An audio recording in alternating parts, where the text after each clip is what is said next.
जोड़ा है ना बढ़ाइए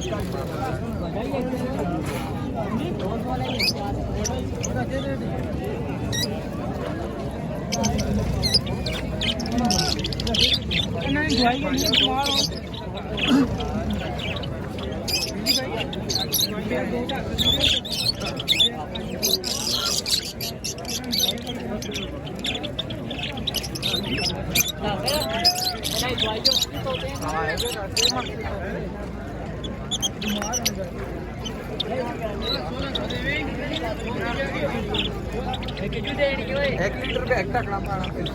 1 लीटर पे 1 टकड़ा 100 रुपए का पैकेट पड़ा 200 का